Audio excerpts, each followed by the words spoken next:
No dia 24 de fevereiro de 2021, são celebrados os 89 anos da conquista do voto feminino no Brasil. São muitas brasileiras que encabeçaram a luta para que as mulheres fossem consideradas cidadãs e tiveram direito do voto.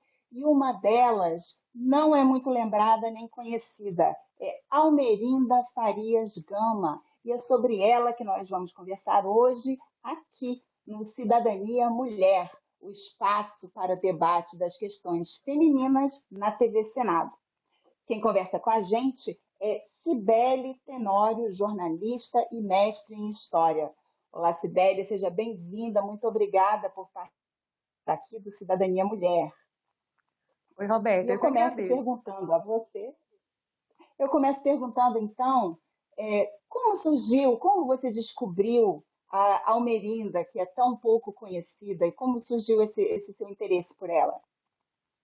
Bom, Roberta, a Almerinda é minha conterrânea, né? Eu nasci em Maceió, Almerinda também, mas em Maceió a gente nunca ouviu falar sobre ela não é nome de rua, nome de escola. Mas em 2015 eu participei de uma oficina da Fundação Getúlio Vargas, uma oficina de produção audiovisual, e a Fundação Getúlio Vargas tem um centro de pesquisa e documentação da história contemporânea, que é o CPDOC, e eles fazem essa oficina para que as pessoas pudessem propor filmes, curtas-metragens com algo do acervo que eles têm lá. É uma maneira de divulgar o acervo da instituição. E pesquisando no acervo, eu fui pesquisando quem eram as mulheres que faziam parte do acervo, e por ordem alfabética, a primeira mulher que apareceu foi a Almerinda Farias Gama. Cliquei lá na ficha catalográfica e dizia que ela tinha sido uma feminista, jornalista, tinha sido uma das lideranças pelo voto feminino no Brasil. Fiquei muito surpresa, porque sendo de Maceió, e Maceió tem Alagoas tem uma tradição de reconhecer os filhos ilustres, né? A gente nunca tinha ouvido falar sobre ela. E nisso comecei uma pesquisa ali, e a gente fez, à época, né, com a Fundação Getúlio Vargas, um curta-metragem chamado Almerinda, a Luta Continua, em que a gente usa as imagens de arquivo da Almerinda, as poucas que eles têm na FGV, e na época a gente foi à Marcha das Mulheres Negras aqui em Brasília, em 2015, conversando inclusive com as mulheres negras se elas conheciam a Almerinda, e nem as mulheres negras também desconheciam a trajetória de Almerinda, que eu acho que fala muito sobre como termina que o racismo esconde, né, deixa as sombras, pessoas que tiveram participação, foram protagonistas na construção do país e que foram esquecidas realmente pela história. E aí eu fiz esse curta com a FGV e em seguida uma pesquisa de mestrado, uma pesquisa biográfica sobre a trajetória da Almerinda. E aí o curta, para quem está nos assistindo aí, quiser ver, tá, ele está no YouTube, né? Está disponível, a gente já botou aí, é só pesquisar pelo título, né? Almerinda, a luta continua, ele está lá disponível para ser assistido, né?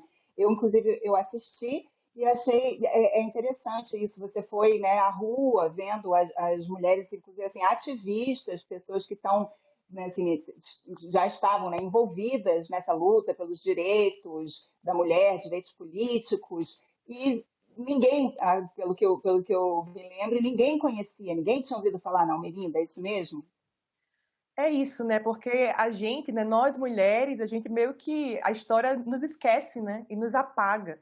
Então nem as mulheres negras, né, reconhecem, né? Eu conheci uma luta de uma mulher que foi protagonista, que foi uma das primeiras mulheres a se candidatar, mulheres negras, se candidatar a um cargo eletivo no país, que a Almerinda foi candidata em 34 ao Congresso, né? Ela queria uma vaga como deputada, não foi eleita, mas aparece com esse protagonismo por ter sido uma das primeiras mulheres negras a se colocar no mundo da política, né? Eu acho que isso fala muito sobre o apagamento das nossas histórias enquanto mulheres, né? Das pessoas da história oficial nos esquecer. Então a gente está aqui enquanto mulheres também produzindo, seja no âmbito do audiovisual ou na academia, né, com as pesquisas, resgatando essas histórias e colocando essas mulheres no devido lugar que elas merecem, né?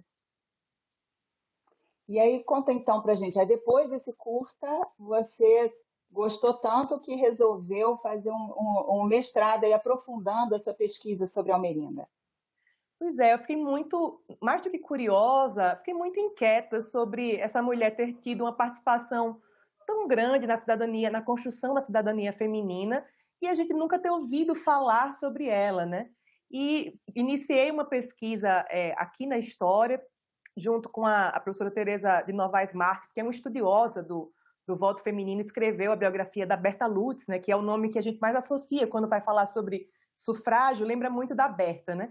E aí, nessa pesquisa, eu fui juntar esses vestígios que a Almerinda deixou, porque não tem muita coisa sobre ela. A gente teve realmente que montar um quebra-cabeça para recontar a história de Almerinda, e o apagamento era tão grande que nem a data da morte de Almerinda é de conhecimento público, né?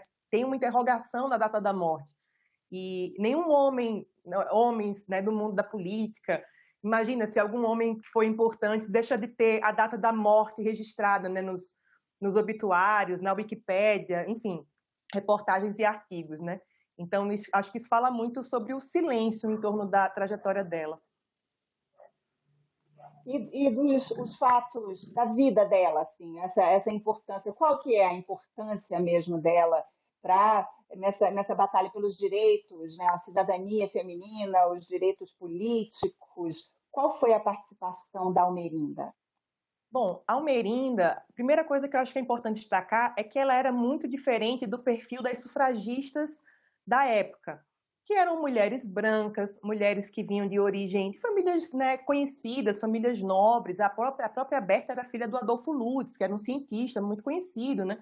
E a Almerinda, ela vinha de uma família que não era reconhecida, era uma mulher negra, embora não tivesse a pele retinta, né, escura, mas era uma mulher mestiça, e era uma mulher que precisava trabalhar para viver. Muitas das sufragistas eram filhas de conde, né? Então elas tinham uma situação bastante confortável financeiramente. A Almerinda, história, precisava trabalhar para viver. Então, quando a Almerinda chega nesse grupo, ela chega inquieta porque ela tentava trabalhar em determinados lugares e não podia porque era mulher. Tentou trabalhar em banco e banco não aceitava mulher. Ou quando ela se candidatava para uma vaga, ela falava, mas é 300 mil reais que paga? Não, 300 nós pagamos para homens, para mulheres é 200. Que é uma realidade ainda hoje, né, da diferença salarial entre homens e mulheres. É absurdo a gente pensar isso, porque tem quase, né, 100 anos da luta da campanha feminista da primeira onda, que a gente chama, que é essa luta pelo voto. E a Almerinda se junta às feministas por essa questão, e ela era datilógrafa, contribuía, escrevia para jornais, artigos sobre a condição feminina, e a Berta Lutz, que era a presidente da Federação Brasileira pelo Progresso Feminino, que era a principal entidade que encabeçava a campanha feminista, quando conheceu a Almerinda, sabendo que ela escrevia bem, que ela contribuía para jornais, meio que deu a ela um cargo de assessora de imprensa. Então, era a Almerinda quem escrevia as reportagens sobre a pauta feminista, levava para os jornais, de madrugada na rua, numa época em que mulher, imagina, jamais andaria sozinha à noite na cidade. A Almerinda batia na porta do jornal para publicar as notícias.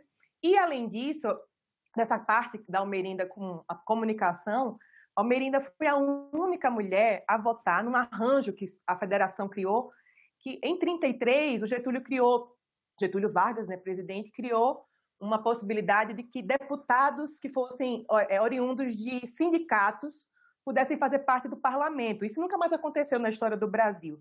Então, as pessoas, né, que eram presidentes de sindicatos, poderiam eleger entre elas deputados para a Assembleia Constituinte. E a Almerinda, espertamente com a Berta Lutz, fundou um sindicato das secretárias e datilógrafos, que era uma categoria de mulheres, né, porque quem trabalhava como datilógrafa era mulher. E aí, com isso, ela conseguiu participar dessa eleição e entre 270 homens, ela foi a única mulher a votar. E as fotos desse dia são muito engraçadas e bonitas, porque ela vai toda elegante votar e tem sempre uns olhares masculinos, assim, olhando para ela, tipo, quem que é essa moça aqui, né? Porque até então a política era o mundo dos homens, né? E o mundo branco, masculino. E a Almerinda chega nesse lugar e começa a quebrar e já anunciar as mudanças que estavam começando a vir na política no país. Sim, um pouco até ela como secretária, né? Como você disse, é um pouco isso. As mulheres estavam lá só mesmo para secretariar, eram as taquígrafas, anotar, mas a palavra era sempre dos homens, né? E ela conseguiu, apesar de não ser reconhecida, você descobriu aí a pegada, a marca dela, ela deixou uma marca na história? Eu acho que a Almerinda deixa uma marca, principalmente para as mulheres negras, que é o de não aceitar o lugar que a sociedade quer impor às mulheres negras, que é um lugar de subalternidade, né? As mulheres negras não podem... Imagina, se as mulheres não são aceitas nesse mundo, que dirá as mulheres negras? E a Almerinda, ela nunca aceitou esse lugar, tipo, você fica aqui, sabe, nesse canto, porque isso aqui não é o seu mundo. Pelo contrário, ela se coloca no mundo, é a mulher que fala das suas visões de mundo nos jornais, ela defendia abertamente o divórcio, numa época em que isso era improvável, porque a igreja era uma força política muito grande. E a Almerinda, ela se coloca no mundo. E além de toda a atuação dela junto às sufragistas, a Almerinda também era escritora, era musicista, ela lançou um livro de poemas chamado Zumbi, em 42, que também diz muito sobre, no época em que as mulheres não publicavam, que dirá as mulheres negras. E a Almerinda também figura, ela é pioneira em muitas áreas, ela é uma pioneira entre as mulheres no mundo dos sindicatos, ela é uma pioneira entre as mulheres no mundo da política, no mundo da literatura, e quando ela não conseguiu que as editoras publicassem o livro dela, ela lançou de maneira independente. Eu acho que a personalidade de não esperar que as coisas aconteçam e de lutar tanto individualmente como coletivamente por mudanças, eu acho que é uma marca da Almerinda. Com certeza, né? A gente percebe que ela só pode ter sido uma mulher muito corajosa, né? Agora, e ela sofreu retaliações? Né, tradicionalmente, as mulheres que se colocam em lugares de destaque acabam, né, sendo faladas, surgem, né, boatos, esse tipo de coisa aconteceu, já acontecia na época, aconteceu com a Almerinda? Sim, é engraçado a gente pensar como a história é cíclica, porque hoje, quando nós mulheres nos colocamos como feministas, existe muita confusão sobre o que é ser feminista. Que dirá se dizer feminista em 1920, 1930? Ser feminista, na minha pesquisa eu achei, né? Então, vários jornais que chamam as feministas de mal amada, as feministas querem ser homens, mulheres horrendas, bruxas, coisas desse tipo, né? Então existia um estigma muito grande, mulheres masculinizadas, né? Ou seja, né, mulher que não vai casar porque é feminista. Então existia um estigma muito grande. Mas a gente precisa pensar que a Almerinda, além desse estigma de ser sufragista, ela também era sindicalista, que também existe outro estigma, né, de que imagina, mulher, greve, isso é coisa de homem, né, de coisa de operário. E além de tudo, os estigmas que as mulheres negras também carregam, né? Então, assim, ela estava cercada por esses estigmas. E a Almerinda, o que ela fazia, e para completar, né, só para relembrar uma coisa, era viúva, não estava sob tutela de nenhum homem, né, não tinha filho, então era uma mulher solta no mundo. O que a Almerinda fazia, e ela sempre, né, quando ela vai relembrar já velhinha a sua trajetória, fazer muito uma questão de defender a sua honra, de dizer que era uma mulher direita, mas o que ela fazia como estratégia era, com as feministas, até ela dizia que era sindicalista, mas entre os sindicalistas homens, ela não falava que era feminista, que era uma maneira de se poupar num ambiente que era completamente masculino, né? Então, sofreu sim muito desses estigmas por ser viúva, por ser mulher negra, por ser mulher da classe trabalhadora. Enfim, eram vários estigmas que se juntaram, mas em nenhum momento ela freou a sua atuação. Pelo contrário, foi encarando os desafios enfim, o que achavam dela e seguiu a vida. E como você fez, Sibeli, para desencavar todas essas informações, como você falou, né, que foram escondidas, enterradas? Como você encontrou tudo isso? Roberta, se eu usar esse verbo desencavar, eu uso isso na minha dissertação porque é exatamente isso, assim, né? Não é literalmente, mas é muito um trabalho, é isso, de Um trabalho de pesquisa. arqueologia. Porque assim, no final das contas, hoje eu descobri muita coisa da Almerinda, tem bastante coisa. Quando eu comecei não tinha nada.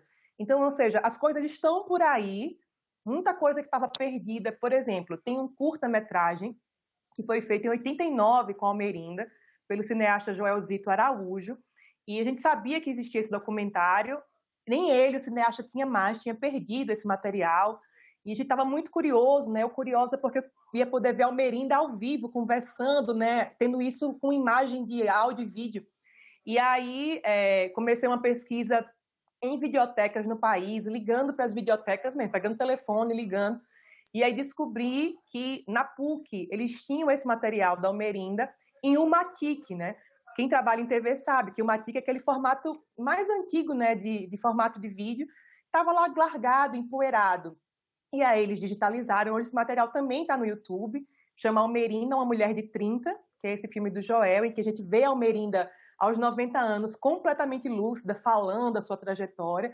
Então era isso, é um trabalho meio de pegar telefone, jornais antigos, então muitos dos artigos da Almerinda, coisas que ela escreveu, e não só o que ela escreveu, era possível criar um desenho de onde a Almerinda estava em cada ano, porque como ela também era uma figura que estava sempre na imprensa, os jornais faziam cobertura das coisas, né? Então estava participando de um congresso. Então a gente consegue, a partir dos jornais, criar esse quebra-cabeças e montar. Livro da Almerinda também na Biblioteca Nacional, consegui localizar, que é esse que eu falei, Zumbi. E aí no final a gente tinha bastante coisa, o suficiente, não o que eu gostaria, que seria o ideal poder ter tido a oportunidade de entrevistá-la, mas dentro do possível, um material com jornais, cartas, no Arquivo Nacional. Então, esse trabalho de pesquisa nos acervos dos jornais, a gente conseguiu remontar a trajetória dela. E aí, nesse seu trabalho de prospecção, aí você conseguiu descobrir, inclusive, a verdadeira data da morte dela, que era aquela, apagou aquela interrogação que havia nas citações, nas referências a ela. Isso não era, o trabalho não dependia disso, a pesquisa, né? Porque a contribuição dela, mas isso me incomodava pessoalmente, essa coisa de não ter a data da morte, porque é isso, os homens públicos jamais terão um registro deles, né, nos artigos, nas reportagens, sem ter a data da morte. E aí eu contei com a ajuda das redes sociais, que foi uma coisa sensacional, porque a Almerinda, ela teve filhos que morreram ainda crianças. Não tinha marido, morreu o marido também, então não tinha descendentes. Mas, por coincidência, uma pessoa apareceu nos comentários do YouTube do filme que eu produzi sobre a Almerinda, se dizendo neto da Almerinda. E fiquei extremamente curiosa, preciso falar com você, quem que é você, preciso entrevistar você. Depois de muita busca, deixei meu comentário lá, tentei buscar a pessoa, depois, resumindo, depois de muita busca, eu encontrei essa pessoa, que é o Henrique, e descobri que a Almerinda formou uma família afetiva na velhice. Né? Não eram filhos de sangue, mas ela teve uma filha que ela amou profundamente, que é a dona Lana Mara Batista. E aí eu fui em encontro da dona Lana, uma senhora, na época tinha 78 anos, desculpe, e entrevistei. Quando eu cheguei lá, conheci um outro lado da Almerinda, que os jornais não traziam, que era a intimidade, como se deu a vida dela, e de como ela mesmo, a gente achava que ela tinha morrido solitária, sozinha, porque era viúva, e pelo contrário, formou uma família muito grande, e aí tive a oportunidade de entrevistar a filha e a neta da dona Almerinda, que guardam muitas coisas, recorde de jornal, carta, um acervo pessoal também, e isso trouxe um outro lado da Almerinda, e aí foi ótimo, porque, enfim, enriqueceu muito a pesquisa, né? E aí, não, desculpa, mas só para falar que aí com isso a gente descobriu, na verdade, que a Almerinda morreu em 31 de março de 1999. Ela faz aniversário em maio, então, assim, pouco antes de completar 100 anos, a família estava se organizando para fazer uma festa de 100 anos para ela. Ela faleceu aos 99 e só veio ficar realmente debilitada já muito velhinha, porque aos 90 anos estava super bem, falando e lembrando de tudo. Que interessante, foi bastante longeva, né? E ela, no final, assim, da história dela, da vida dela, ela continuou tendo, assim, atuação pública, política, ou ela acabou ficando mais em família mesmo, nessa grande família que ela formou? A Almerinda, ela se afasta da vida pública. A gente, né, quando a gente pensa na história, a gente teve uma ditadura durante a Era Vargas, né, com o Estado Novo. A Almerinda se recolhe nesse período. Anos depois você tem a ditadura militar, e a Almerinda saiu da vida pública e foi trabalhar, porque realmente ela dependia somente de si, né, para se sustentar, não tinha, enfim, apoio familiar, marido, nada. E em 89, com a abertura política, as pessoas começam a redescobrir a Almerinda, né? Então ela fez deu essa entrevista nesse filme do Joel Zito, apareceu em alguns jornais, que era, enfim, as mulheres estavam indo, né, voltando às urnas, e a Constituição de 88 também né, ampliava o escopo de quem podia votar, incluindo mulheres analfabetas, né, porque até então mulheres analfabetas não podiam votar. E aí a Almerinda ela volta a aparecer um pouco, mas ela se recolhe e de alguma maneira ela vai fazer política ao seu modo, porque a Almerinda ela era viúva, ela tinha uma casa no Caxambi, que é um bairro, né, no Rio, e essa casa da Almerinda ela era meio que um ponto comunitário. Todo mundo que precisasse de algum apoio, está desempregado, precisa de datilografia para conseguir emprego, está vindo de Belém, está vindo de Maceió para trabalhar no Rio, ficava na casa da Almerinda. Então, era uma maneira dela de contribuir, era isso, ela tinha uma natureza muito comunitária, e então, no final da vida, ela não participou mais, né, da vida pública, mas, de alguma maneira, até a sua vida privada, eu acho que diz muito sobre esse caráter que ela tinha, que era muito comunitário mesmo, de agregar e de fazer diferença da maneira que ela podia. Cibele, então, para quem está nos assistindo aqui, que ficou curioso, quer saber mais sobre a Almerinda, a gente já falou aqui, tem o seu documentário, está no YouTube, né? Almerinda, a luta continua. Tem também esse outro documentário que você falou aí do Joelzito, que o título, se você puder repetir para a gente. Chama Almerinda, uma mulher de 30, do cineasta Joelzito Araújo, também disponível no YouTube. Depois que a gente tirou, né, pediu para eles tirarem do Matic e digitalizarem, então hoje é um material que está disponível para todo mundo.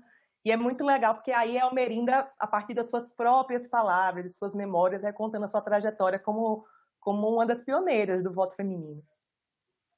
Agora, e além disso, a sua tese sua dissertação de mestrado, né, que também é sobre a Almerinda, ela está disponível no site da UNB? Ela deve entrar, eu defendi agora há pouco, né, na biblioteca da UNB, então tem um repositório, né, de teses e dissertações na UNB.